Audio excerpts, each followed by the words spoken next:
Hello students, मैं दिलीप कुमार आप लोगों का अपना चैनल स्मार्ट स्टेनो पे सभी का स्वागत करता हूं। मेरे चैनल पे आप लोग देख रहे हैं कि स्टेनोग्राफर से रिलेटेड और डिक्टेशन से रिलेटेड सारा अभी कंटेंट आप लोग को दिया जा रहा है। तो जो भी स्टेनोग्राफर सीखना चाहते हैं या सीख चुके हैं वो तैयारी कर सकते हैं इस चैनल के माध्यम से, और जो सीखना चाहते हैं वो मुझे डिस्क्रिप्शन में मेरा नंबर है, मुझे कांटेक्ट कीजिए कि सर मुझे क्लास करना है। ठीक है, जेएसएससी का झारखंड का फॉर्म जो है सचिवालय का भरा चुका है, उसी का हम लोग सीरीज चला रहे हैं। और भी झारखंड में 3 से 4 वैकेंसी स्टेनोग्राफर की आने वाली है, तो आप लोग अच्छे से तैयारी करते रहिएगा। और आने वाले समय में रेलवे का भी वैकेंसी बहुत जल्द आप लोगों को मिलेगा। तो चलिए आज हम लोग बात करते हैं इस वीडियो में। तो जाइए चैनल को पहले सब्सक्राइब कीजिए, लाइक कीजिए, बेल आइकन को ऑन करना ना भूलिएगा। श्रुति लेखन जो है, आज प्रतिलेखन संख्या जो है 24 होगा, इसी का श्रुति लेखन हम लोग लेंगे। श्रुति लेखन स्टार्ट होगा 5 सेकंड के बाद। स्टार्ट। महोदय, यह मानना कि उनको रोका नहीं जा सकता गलत है। इस महंगाई को रोकने के लिए कुछ विशेष कदम उठाने होंगे। कुछ विशेष काम करने होंगे। एक विशेष चीज जो इस बजट में आई है और जो घबराहट पैदा करने वाली है, यह है कि देश की पैदावार तो बढ़ रही है, देश का विकास तो हो रहा है, लेकिन इसके साथ ही साथ देश में बेकारी बढ़ रही है और खास तौर पर पढ़े लिखे लोगों की बेकारी बढ़ रही है। लोगों का बेकार होना खतरनाक चीज है।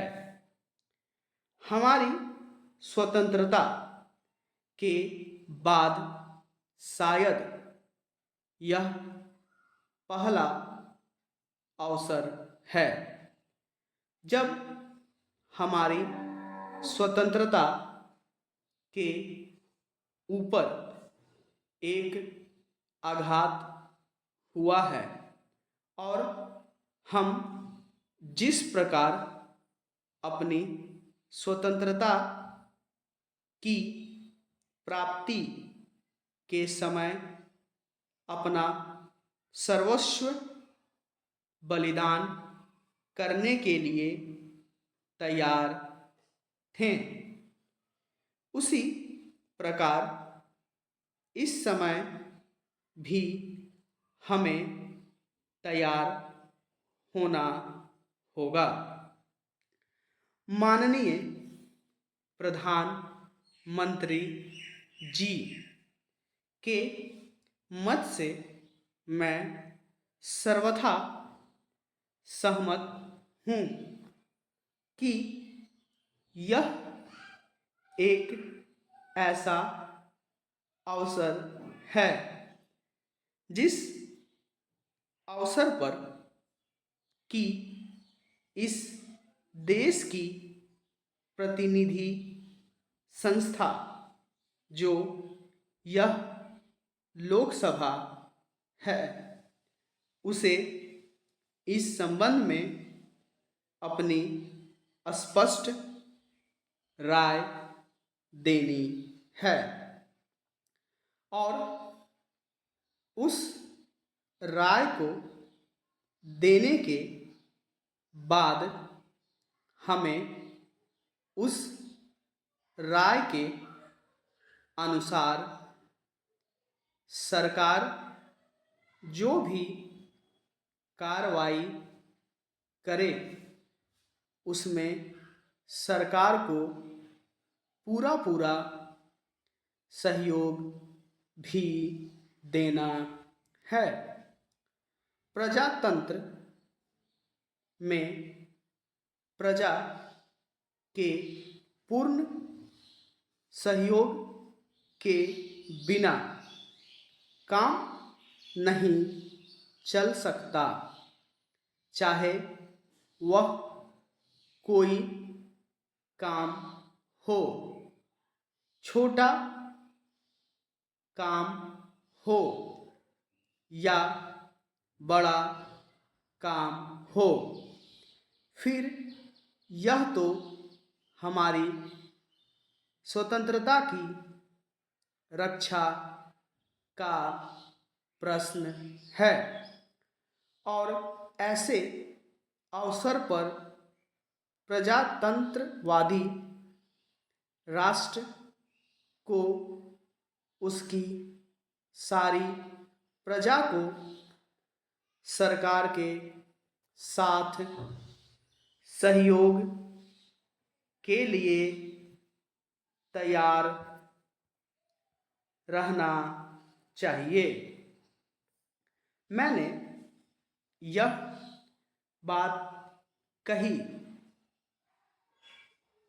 बार कही है और मैं फिर इसे दोहराना चाहता हूँ कि अनेक ऐसी बातें हैं जिनमें कि भिन्न भिन्न राजनीतिक दलों के होते हुए भी सब राजनीतिक दल मिलजुल कर काम कर सकते हैं। यह एक ठीक इसी प्रकार का अवसर है। मैं अपने प्रधानमंत्री जी की वैदेशिक नीति का बड़ा भारी समर्थक रहा हूँ और कल इस सदन में इस संबंध में जो बहस हुई उससे भी यह पूरा परिणाम निकाला जा सकता है कि जहाँ तक हमारी वैदेशिक नीति के सिद्धांतों का संबंध है, वहाँ तक इस सदन का कोई दल, इस सदन का कोई भी सदस्य उन सिद्धांतों के विरुद्ध नहीं है। कल मैंने बड़े ध्यान से अपने साम्यवादी दल के नेता का भाषण सुना। उन्होंने यह कहा कि मूल प्रश्न हमारी मूल नीति के समर्थन का है। अभी मेरे मित्र ने माननीय मंत्री का ध्यान एक रिपोर्ट की तरफ दिलाया था। इस तरह की बहुत सी रिपोर्टें हैं। अभी सदस्य महोदय भी एक रिपोर्ट का जिक्र कर रहे थे। रिपोर्ट तो बहुत सी प्रस्तुत हुई है, लेकिन मंत्रालय ने उस पर कभी कार्यान्वयन करने की दिशा में कोई कदम नहीं उठाया। अपनी इस हालत को उन्होंने इसी सदन में स्वयं स्वीकार किया है।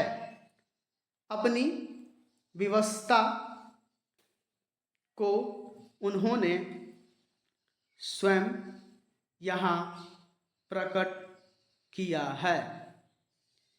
इस विषय पर और अधिक न कहकर मैं आज के दिन मानव संसाधन विकास मंत्रालय का ध्यान दो विशेष विषयों की तरफ दिलाना चाहता हूँ।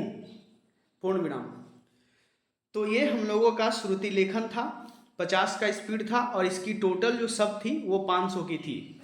जो जैसे का पैटर्न बोला है उसी के अकॉर्डिंग आप लोग को डिक्टेशन भी दिया गया है। ठीक है, तो लिखने के श्रुति लेखन लिखने के बाद ट्रांसक्राइब जरूर करें। ठीक है, तब तक के लिए धन्यवाद।